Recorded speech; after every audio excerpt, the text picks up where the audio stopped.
I cannot be bothered. I am no longer applying for jobs in the UK, and that's on period. Like, I'm not applying for any job, any professional job, nothing corporate. No, I am absolutely done. I am not applying for any job. I'm just saying now, getting a job is so difficult. It is so difficult. It is not easy anymore to get a job as a, because why am I praying to God for electricity? Like, God, please, when I'm going home, let NEPA bring light, let there be light. Hi guys, welcome back to my YouTube channel. My name is Gift Ogu. I'm a Nigerian YouTuber living in England, United Kingdom, and if this is your first time watching any of my videos, don't forget to hit the subscribe button below. I used to make videos about lifestyle, travel, and freelancing. Now I just make videos about my experience living in the United Kingdom as an immigrant, as an international student who just graduated in less than a year. You know how you get started, like in a new year, you're so excited of what you want to do, and then by the end of January, we're back to back to where we used to be. I kind of fell off regarding my goals for 2024, especially regarding YouTube. And it's not that I'm lazy or anything, it's just I've been so busy. My work is mentally and physically draining. So when I even come back from home, I do not work so much. So when I come back from home by 4 or 5, I am so tired. I just want to go to bed and not do anything, not do anything regarding to any of my other goals. But that will change really soon. I'm trying to get out of my lazy girl era, and it's not that I'm lazy or anything, it's just it's been a lot. I have filmed this particular video up to 3 times. I wanted to share my experience living in the UK for 2 years. So the title of the video is supposed to be living in the UK for 2 years, the good, the bad, and the ugly, I guess. But I filmed it so many times and I've deleted it, but I think I'm going to upload this one anyway. I've been rambling a lot, so let's just get into it. And why I want to get into it is that I always pay for an editing app. I pay for Power Director Premium every year, the annual fee every year. So I'm not following why I'm not using this app that I've paid for. So today we are doing this video. Okay? We are doing this video. In January 2024, I clocked 2 years of living in the UK. I remember vividly the day that I arrived in this country. I remember my flight was by 10 p.m. Kenyan Airways from Nigeria. It was on the, I think, 27th of January from Nigeria to Kenya, to Nairobi, and from Nairobi to London. I remember the events that transpired that day before I boarded my flight. I remember how my life was. I remember everything, the relationships that I had, the dreams, goals, and aspirations that I had. And it's been 2 years. So let's talk about it. Do I regret moving here? What do I think about living here? You guys, before you think that I'm always talking about the bad aspects of living here, let me not be a bearer of bad news. I'm electricity. I do not like to talk about my life before I moved here, but I'm just going to chip it in a little bit to talk to you about the constant electricity. I know that for some people it's nothing, but for me it's everything. As someone in Nigeria that was working in marketing, I was working remotely. I think the only time that I worked in an office was when I worked at the bank, when I worked in the PR agency, and during my NYSC. After my NYSC, I never worked in an office until I left Nigeria. I was always working from home. So because I was always working from home, I was on Upwork, I was on Fiverr, I got top rated on Upwork, I got a job in an ad agency as a lead local ad strategist. I worked as a brand manager for a company in LA. I also worked for the ad agency in California. So I was working from home in Nigeria. The importance of electricity cannot be overemphasized. So I was always working from home, and electricity is so freaking important. It was so important for me to have constant electricity, and Nigeria did not provide me with that. So the first thing that I enjoyed living here was the constant electricity. In Nigeria, I think moving here changed my prayer request. In Nigeria, I'm praying to God that when I go home, there is light. I'm praying to God that I have electricity to be able to do the job that I had to do. I'm praying that I do not have to buy fuel. I do not have to turn the gen on. For some time, it was even a challenge for me to turn the gen on because I didn't know how to do it. So I would always call my gateman to help me turn the gen on, and I didn't even like to call my gateman to help me turn the gen on. So it was it was a lot until I finally learned how to turn the generator on. I didn't even like to turn it on. The noise was a lot, like, but my prayer request changed. I'm not praying to come home to electricity. I'm not praying for NEPA to bring light. I'm not. There's always electricity. I can count the number of times that the light has gone off since I moved here. My former house, it never went off. In this place, most times when you're doing maintenance, it will go off for like 1 hour, but then there will be email, an email, there will be a text message informing us that this electricity is not going to be here at a certain time, so that we just get prepared for it. Do you understand? So it was such an important factor for me, and I'm so pissed that we don't have constant electricity in Nigeria. There is no reason that in 2024 Nigeria does not have constant electricity. I was in Nigeria in January. I stayed there for a while. I made a whole video about my experience there. I even thought I was going to stay back a little bit.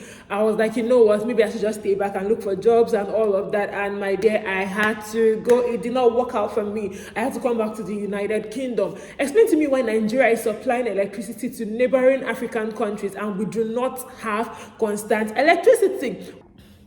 Another thing is the level of security. In Nigeria,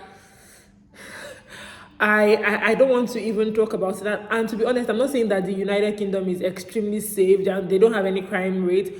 They obviously do. But I'm just saying, in my experience, I've enjoyed a good level of security that I did not have in Nigeria.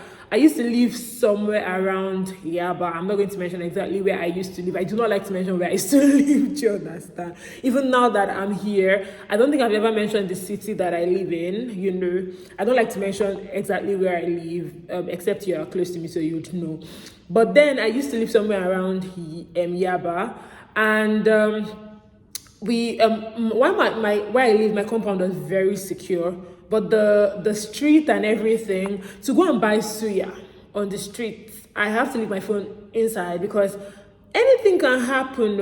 Like, they can snatch your phone, anything can happen. And I'm not saying that they do not snatch phones here, because I've heard that it's also not safe here, but it's me coming back from school late in night when I was still doing my master's program, coming back from school late at night with my laptop in my bag, not being scared. I can never come back from anywhere in Nigeria, in Lagos, with my laptop at night. Like, no, I'm always scared that they will steal it from me. I can't even enter public transportation with my laptop because I would always be scared that they will steal it from me. But coming back from school late at night, because I had to stay back, when I was still in school, we had these lectures that was on till like 6 p.m., 7 p.m. And then getting a bus from school to where I live was quite a struggle. So I usually come back late with my laptop in my bag, and I'm walking majestically on the street. I am not scared that somebody is going to come and collect my laptop from me. So I was not scared of there. A whole lot of things that I used to be scared of, like somebody stealing from me or something. It's not that it does not happen here, but it's just not my major concern here. Do you understand? It's just not my major concern. Another thing that I would like to talk about is affordability. It's quite expensive to live in the UK. I'm not even kidding. I'm not even lying. I'm not even going to lie to you. It is quite expensive to live in the UK. However, you are able to afford the basic needs of life. Do you understand? In a video that I made talking about how hard Nigeria is, I mentioned that it's quite difficult for even people to afford life. In Nigeria, things are increasing. The salary is not increasing to match it. But I think in the UK, when things are going up, they usually like increase the minimum wage. And not just that, even if you're doing the most basic job, if you're doing a minimum wage job, you're still able to pay your rent with it. You're still able to buy food with it. You might not be living large. You might not have a lot of money left for you to do, other things, other fun activities that you usually get up to, but then you'll be able to do the basic thing, which is paying rent, which is not something that works in Nigeria. For instance, the minimum wage in Nigeria is 30,000 naira. Let's say you're getting paid 30,000 naira. Nigeria gets we pay rent annually. Do you understand? You pay rent annually. Now, if you're in any 30,000 naira and maybe your apartment is 360, like apartments are very expensive now. The area that I lived before I left Nigeria, the rent was 700,000 in the what's it called? In the one bedroom apartment that I was living in. It was 700,000. Now that apartment is over 1,000,000 naira. If the minimum wage is 30,000, how are people even able to afford the basics? Because the cost of living is going up and the wages are not matching it, and with the basic with the basic minimum wage, you're not even able to buy anything. Do you understand? You're not able to buy anything. You can't buy anything. Okay, you cannot buy anything. That's the truth. You can't buy anything. So people have children with earning the basic minimum. People are actually suffering. People are really, really going through a lot. Parents are not even able to support their children anymore in education, because even the cheap education, which is the federal education, is now almost unaccessible. It's so expensive now that people are almost unable to afford this. But meanwhile, here you're able to still pay your rent, you're able to still afford groceries. You're not going to be living large, any minimum wage, but it's not that you'll be able to afford stuff. Go to the things that I do not like about living here. The first thing is, before I moved here, getting a job used to be quite easy. When I moved here in 2022 January, getting a job was not hard. It was quite, you would get a job. Even if you're looking for a menial job, you would get a lot of jobs.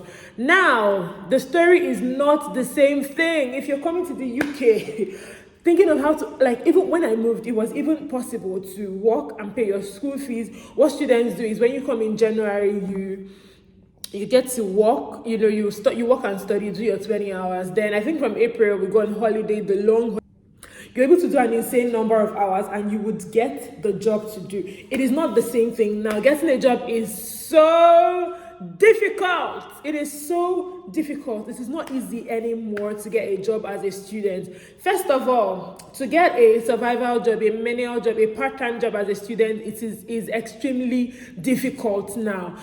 Aside from them asking you for experience, which is normal, you need to have experience for the job, they will tell you they want somebody full-time. They want someone to work full-time. They want somebody on a more stable visa. It's not easy. Even to get care work as a student, it's not easy. To get work in retail, or being a cashier in maybe a store, a fashion store like Primark, or maybe a grocery store like Lidl or Tesco, it's not easy anymore. I've been seeing people complaining on TikTok that even with their bachelor's degree, to get a cashier job at retail stores, it's almost impossible. I don't know if this one is a UK thing or it's a general thing. It has become very hard to get even a part-time job as a student. So it's not easy. I will not advise anybody that wants to come here and with the mentality that, oh, don't worry, I'll pay my school fees, I'll work and be able to pay it when I settle in, I work and pay. No. If you want to come here and you're able to pay all your school fees from Nigeria or from wherever you're coming from, please do come. But if you're not able to pay your school fees, you're not able to, and you think that you get a job, and I'm not saying that you not get a job, I'm just saying that just prepare your mind that it's going to be harder to get a job. That does not mean that people are not getting jobs. They are, but these days it is harder than before. To get a job now is. Another thing that I do not like about living here in the UK, and another reason that I would not advise people to come here and study, pay a lot of money to come here and study, is the fact that the immigration laws are so unstable. Now, the immigration laws are so unstable. Now, you cannot even bring, first of all, you cannot even bring your dependents from I think from 11th of March, today is 13th of March. You can no longer bring your dependents to the UK. If you're married, you will come and study here. You leave your family at home. Number two, if you even have a job that is willing to sponsor you, you're supposed to be making a certain amount of money for the job to be able to sponsor you. The third one is that if you say you want to go and do care that everybody is doing, you're not even able to sponsor. You're not able to bring your dependents anymore. It's so sad that you're paying such huge amount of money and then I don't know, you're not able to come with your family. The immigration laws are changing all the time. And I'm not even surprised, because I know that even for the post-study visa, how it was before was that I think they closed it. So after studying here, you go back to your home country. And I think because of Brexit, they opened it up. And now I don't know, it's just like a lot. The immigration laws are, to understand it today, you think you've understood it. Tomorrow there's another law that has removed everything that you think that you've understood. So the immigration laws are unstable. So if you want to come here as an international student, I'll be like, maybe study the immigration laws better. But for me, I would not advise anybody to come here right now as an international student, because the return on investment that you would want to get, you probably not get it. Do you understand? So it's not, no, I will not advise you to come here. Okay, just, this is me. But if you don't intend to stay, if you don't intend to stay back and you want to go back to your home country, by all means, by every means, please do. But if you don't want to go back to your home country and you want to explore opportunities here, I do not think you want to be, like, I don't think you want to stay in a place that the immigration laws are unstable, or that can change up or switch up on you anytime. Do you understand? Another thing that I do not like about living here, or my experience living here, is the fact that this place has stolen my career away from me. At this point, to be very honest, this year I have not applied for any job. Like, I have given up. I have given up. And if you know me, you know that one thing about me is that I am a very ambitious person. Before I turned 25, I was already a high-ranking employee. Before I turned 25, I was a lead strategist in an ad agency in California. So I was really, really on top of my career. Aside from even having that job in that ad agency, I was also a top-rated freelancer on Upwork. I got featured. My face was plastered over their social media platforms and all of that. So I had gotten to a huge part of my career before I turned 25 and decided that, you know what, I just want to like try to pursue a master's degree, which I did. That I do not regret coming here. I do not regret coming here, but it's just that I've given up regarding like looking for a job, because there are a whole lot of hitches regarding looking for a job now, and I've had my own fair share of bad experiences in the job market, like getting to the 5th stage of a job interview and being told that they feel that I'm not passionate enough about climate change,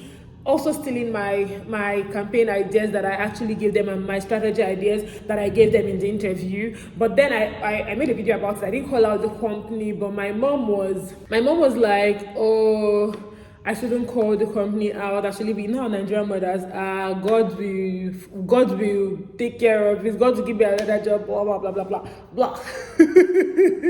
And then like a couple of others that I applied to, you get to the last stage of the interview, you're going to get a lot of, unfortunately, you're going to get a whole lot of talk about, oh, your visa, we want somebody with a longer visa. You're not willing to give me sponsorship, but you want somebody to give me sponsorship so that I can work for you. It doesn't make sense. Or they'll be like, oh, when you get your post-study, and then you get the post-study, and then you're hearing a lot of other stuff. And then some are reaching out to you saying that, oh, because of the new government law, it's quite ambiguous. They really don't understand it. So unfortunately, they're not going to give you this job. Or you're going to hear, oh, you're such a great candidate for this role, but you know, because of the rule of the government, like the new immigration laws, I unfortunately we're not able to like sponsor you. So you do rounds of interview, rounds of assessment tests, verbal reasoning, quantitative reasoning, psychological reasoning. You do strategies, you create campaign documents, you job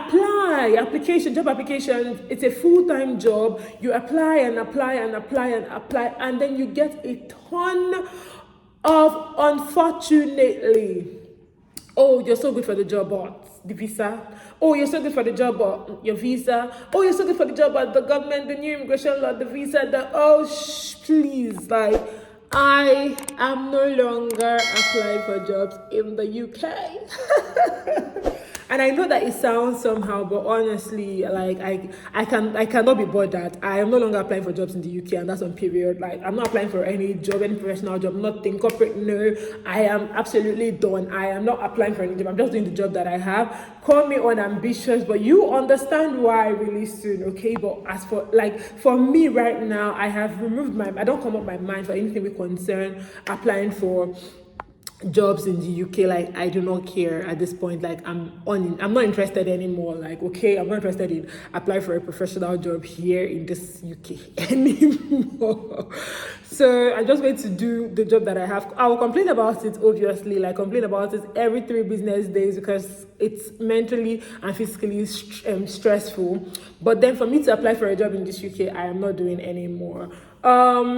Yeah, so it has stolen my career away from me, but we move anyway. If you're an international student and you've had like job whatever experiences with the job market, say this and that, please like click it to the comment section, let me know. Or if you have any word of encouragement to give me, please. But as you can see, like I don't bloody care anymore. Okay, I don't care about immigration laws. I don't care about applying for any job in marketing, product owner, nothing. I do not care about applying for any corporate job, any job at all in this country, any what I'm actually done. Okay, I have taken it that like I had such a good run with my career and all of that, and now I'm just like, when it has to do applying for a job in the UK, applying for a corporate job in the UK, I don't want to hear anything about my visa. I'm not interested in applying for any job again. So yeah, that's basically my experience here. I've talked about the good, the bad, the ugly. The ugliest one is the job hunting thing. It has drained me mentally, physically, spiritually. Sometimes I get so depressed and I'm crying. I'm just so happy that I have my partner here, like such a huge blessing for me anyway. Yeah, so to be very honest, I am very grateful that I came to this country. It has changed my life completely. There's something that I have been waiting for since 2020, a process that I started since 2020. I would have honestly never gotten that process if I did not come here. I would have never gotten it if I did not come here. So I am so grateful that I came here. I know it's not about man, please, man. Like, I've never come here to mention, oh, I want to get married, oh man, nothing. Like, I don't mention anything about relationships here. Like, since you guys have been following me since I opened this channel in 2019, I've not talked about man. So it's not about man, but there's something that I got that I would have not gotten if I was back in Nigeria, that I got because I'm here. And I'm very grateful. When the time is right, I'll talk about it. But I'm very grateful for that. I'm also grateful for the fact that I finished my master's. I'm also grateful for the fact that for the relationship that I have with my partner. So I'm also grateful for, you know, the experience that I had here, like the people that I've met here, everything. I'm just thankful to God. I know that it's like everything worked out for good regardless. And I'm so grateful to the UK for giving me all of these experiences and opportunities. Do you understand? So that's basically about that in this video. Yeah, there's a video that I've actually filmed with my younger sister. I said I was going to upload that video really soon. I don't know why I've been wasting time, but I will. I said I was going to upload it before her birthday, but my job is so mentally draining. It's not physically draining. It's so mentally draining that when I come back from work, I just want to lie down. Like, I don't want to do anything. Even I don't want to do anything. So it's not that I don't want to put out that video. I don't want to be consistent on YouTube. I'm like, to get out of that era, to get out of to just you, please bear with me. Okay, thank you so much for watching. Don't forget to like, share, and subscribe to my YouTube channel. Follow me on TikTok. I'm more active on TikTok than Instagram. So follow me on TikTok at I am Gift Swogu. So like, come here again next time. Be good, but that's your name was, and I'll catch you guys in my next one. Bye.